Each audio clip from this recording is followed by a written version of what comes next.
د لوی سپېڅلي څښتن تعالی په سپېڅلي نامه سلامونه ورکړلې. زه عمر بورا زماني د یوې نوې تبصرې سره ستاسې په خدمت کې یم. نن د 2020 کال د مارچ د میاشتې 20 نیټه ده.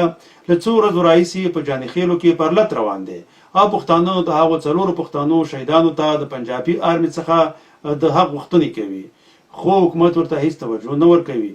پنجابي آرمي داسې فکر کوي چې میډیا او خرچوي پښتانه د پنجابي آرمي سره ولاړ دي، نو په یو څو کالدارو او ځینې ملکانو ته به حکومت کې په مقام ورکولو دا پرلت ختم کړي.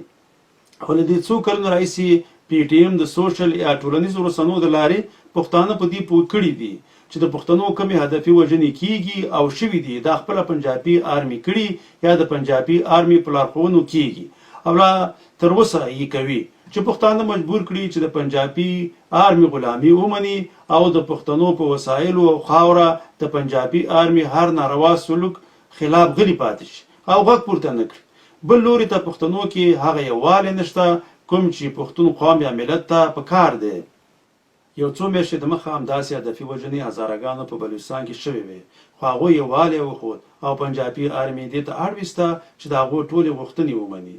خو د پښتنو لا تر اوسه یوه غوښتنه هم نه ده منل شوې او کیدای شي چې پښتانه د خپلو مړو سره اسلام آباد ته د پرلت لپاره لاړ شي. د پنجابي میډیا لکه د تل د پښتنو سره د ظلم یو راپور هم د الکترونیکس میډیا د لارې خپور نه کړ، ځکه چې پنجابي میډیا په دې پوهیږي چې دا هدفي وژنې د دوی پنجابي آرمي کوي، نو ځکه پرې خاموشه دي. دلته علي محمد خان هم وایي چې د کوم مقتول قاتل معلوم نه وي نو د هغې قاتل د وخت حکومت دی. دی ویډیو کې وګورئ. یقین کیجیے میں خیال میں عمر رضی اللہ عنہ نے فرمایا تھا کہ جس قتل کا قاتل نہ ملے اس کی گناہگار اس کا ذمہ وار حکمران وقت ہے اور ہم سب حکمران وقت میں آتے ہیں، ہم بھول جائیں گے اسپیکر صاحب، ہم بھول جائیں گے. یقین کیجیے میں خیال میں عمر رضی اللہ عنہ نے فرمایا تھا کہ جس قتل کا قاتل نہ ملے اس کی گناہگار اس کا ذمہ وار حکمران وقت ہے اور ہم سب حکمران وقت میں آتے ہیں، ہم بھول جائیں گے اسپیکر صاحب، ہم بھول جائیں گے. که پښتانه د خپلو مظلومو پښتنو سره یووالی ښکاره نه کړي نو د پنجاب ظلمونه به همداسې دوام پیدا کړي. پنجابي آرمي کله پاکستاني طالبان جوړ کړي په هغې پښتانه قتل کوي، بیا د امریکې څخه ډالر ترلاسه کوي او هماغه طالبان بیا پنجابي آرمي داسې وهي ټکوي او بېزده کوي یې. په ویډیو کې یې وګورئ.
ټول پښتانه باید د خپلو جانخیلو پښتنو سره یو شي، کنې خدای مکه د حالات سبا په بله کورنۍ هم راتلی شي، ځکه چې پنجابي آرمي د لر او بر د پښتنو په وینو آموخته ده.